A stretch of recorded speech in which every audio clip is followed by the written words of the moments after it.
Como parte de la preparación del censo de población que se desarrollará a partir de abril, durante las próximas 3 semanas, unas 1.000 personas trabajarán en lo que se llama precenso. En esa etapa, ¿qué es lo que se busca? Detectar detalles incorrectos, de modo que se pueda distribuir con precisión a los censistas que se van a desplegar en el país para el trabajo de fondo.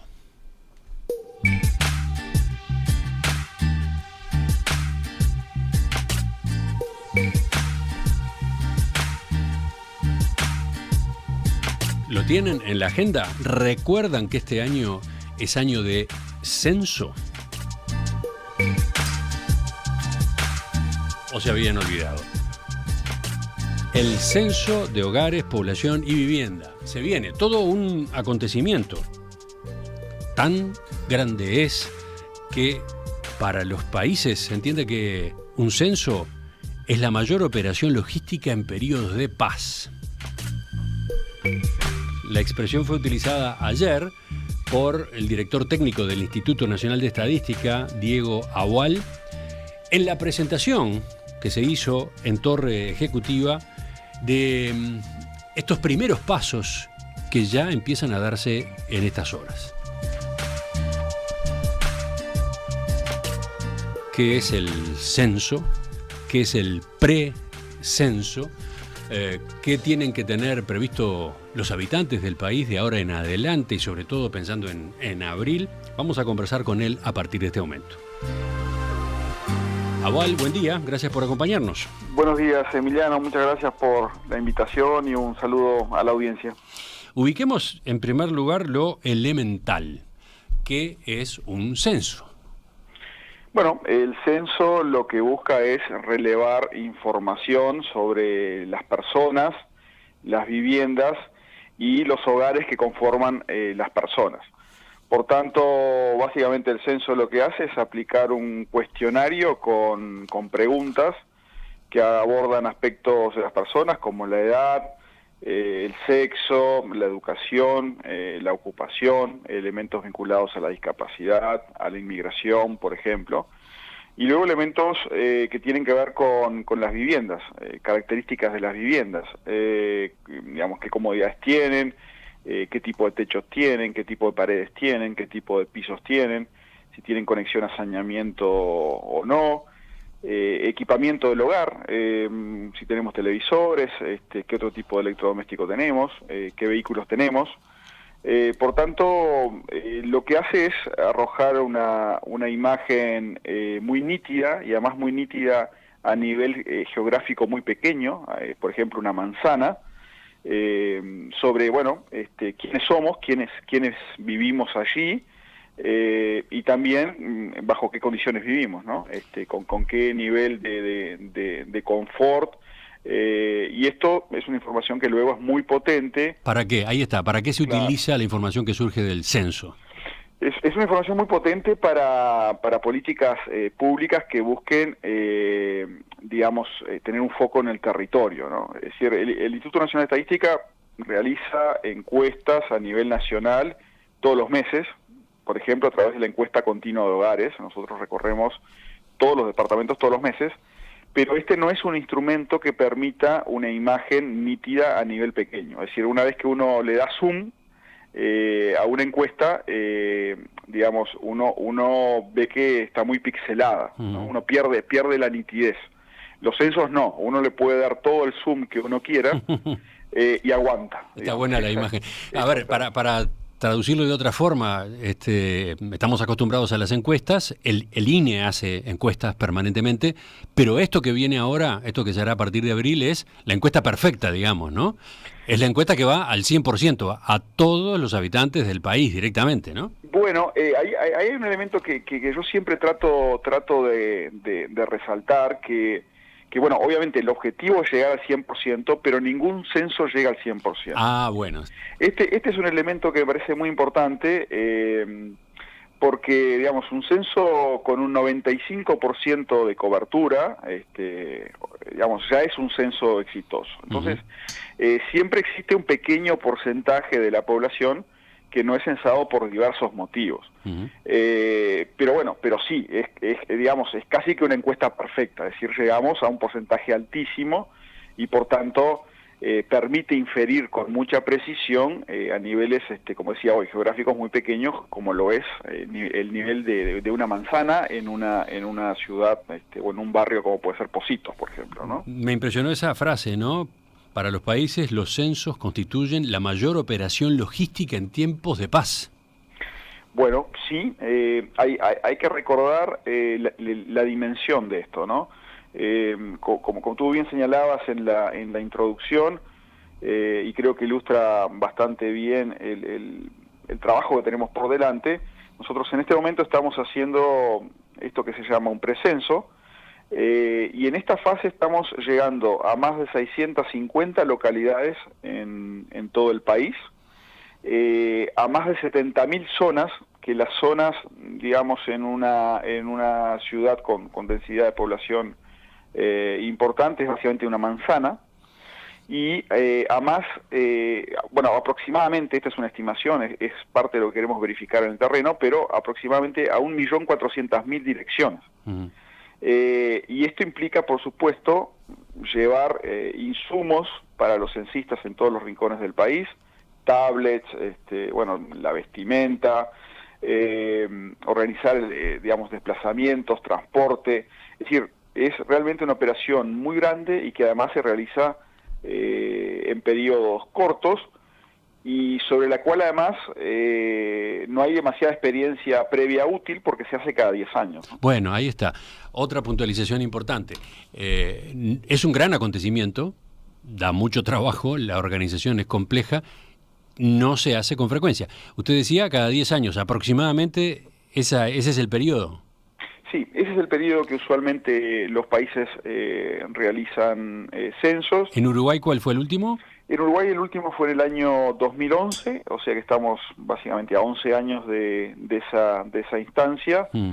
y es lo habitual que los países cada 10 años vuelvan a contar a la población, vuelvan a sacarse una nueva foto, digamos, y ver cuánto han cambiado entre un censo y el otro, ¿no? Mm. ¿Qué ha ocurrido en el medio, ¿no? Bueno, por supuesto que esta es la primera entrevista que estamos haciendo con usted y con autoridades del Instituto Nacional de Estadística sobre el censo que se viene. Habrá otras más a fondo, pero una aclaración antes de continuar.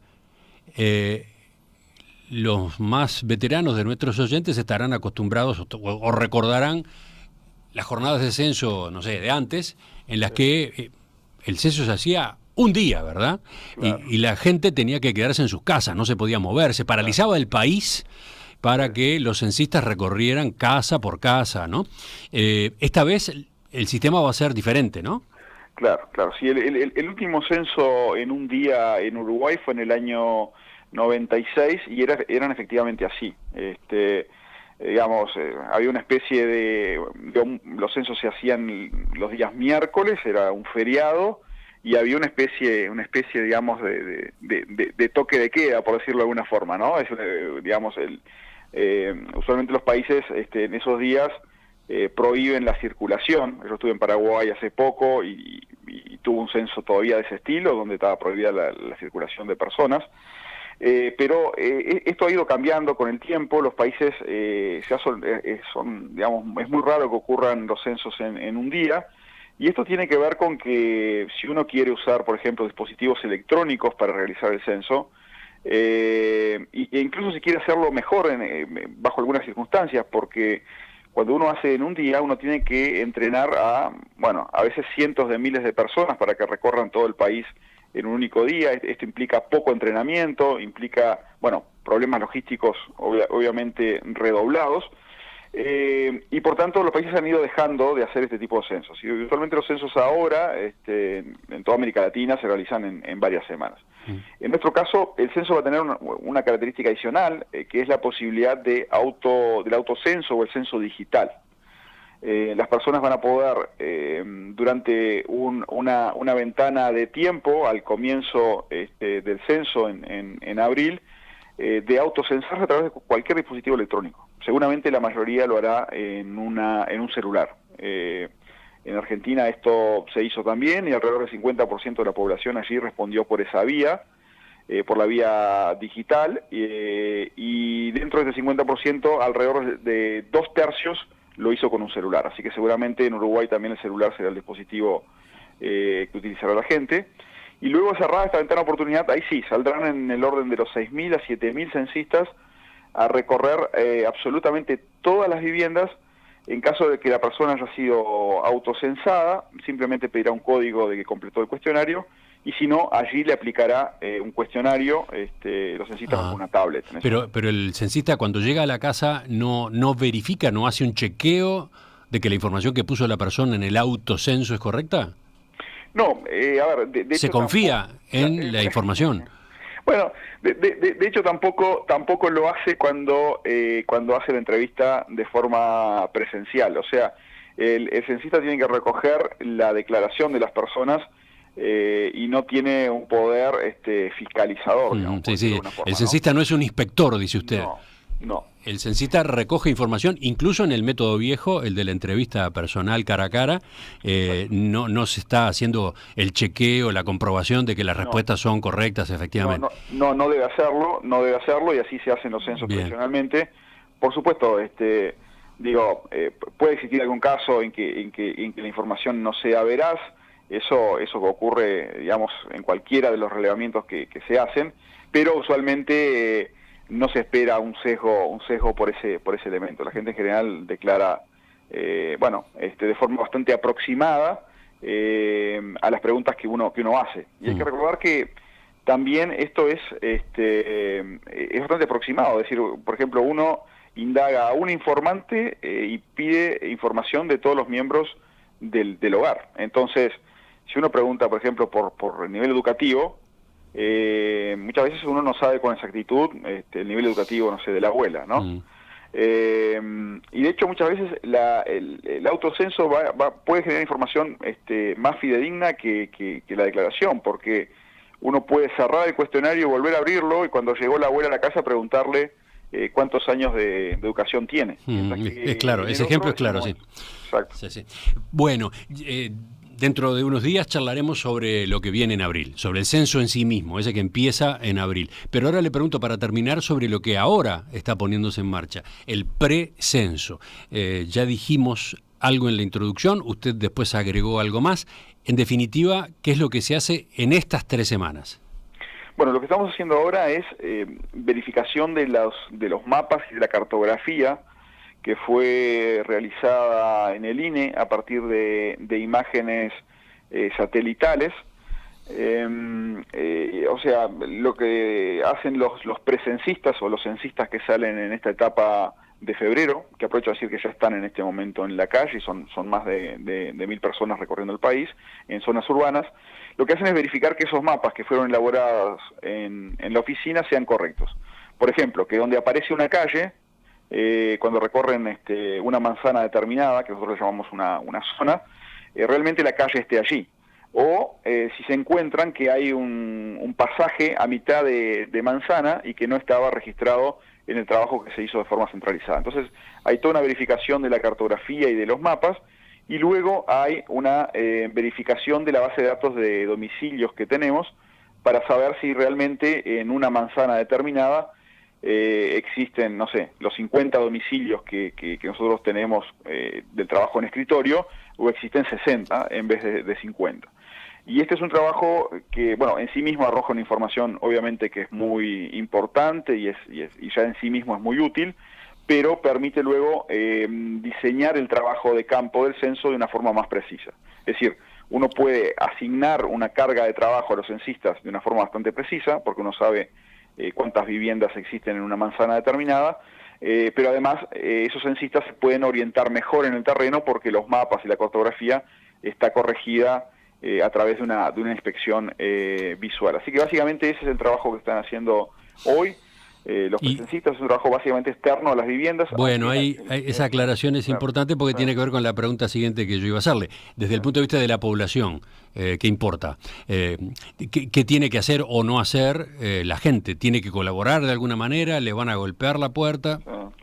Bueno, en principio el trabajo que estamos haciendo ahora, en este momento, es fundamentalmente externo a las viviendas, pero también estamos haciendo un trabajo de vincular las direcciones con los contadores de UTE. Esto tiene una explicación de cara al autocenso. O sea, en el autocenso nosotros vamos a pedir que las personas incorporen el dato de la cuenta de UTE al comienzo del autocenso para poder, a través de la cuenta de UTE, geolocalizar el domicilio.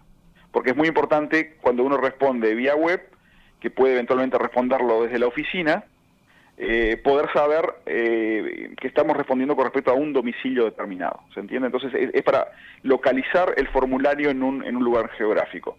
Entonces es posible que en algún caso haya contacto con el domicilio cuando no podamos de forma externa hacer este trabajo de vinculación del domicilio con los datos de UTE, básicamente. Pero va a ser mayormente externo, por tanto la población simplemente va a ver a personas con chalecos azules, con un gorro azul y blanco, que tiene los logos del INE y del censo, y obviamente en caso de duda va a poder verificar la identidad de estas personas en la página web del censo, que es censo2023.uy. Allí hay un verificador de cédulas, o sea que le puede pedir la cédula al censista y verificar si es un censista realmente del INE, o sea que ante la menor duda, por favor verificar allí, o llamar al 0800 2023, que también allí a través de esa vía va a poder verificar que está ante la presencia de un censista del INE. Diego Agual, director técnico del Instituto Nacional de Estadística, le agradezco su participación esta mañana y este primer panorama. Tengo acá en el WhatsApp ya una cantidad de preguntas que hacen los oyentes. Está claro que tenemos que volver con más tiempo y con más profundidad a los preparativos del censo. En cualquier momento coordinamos esa nueva entrevista.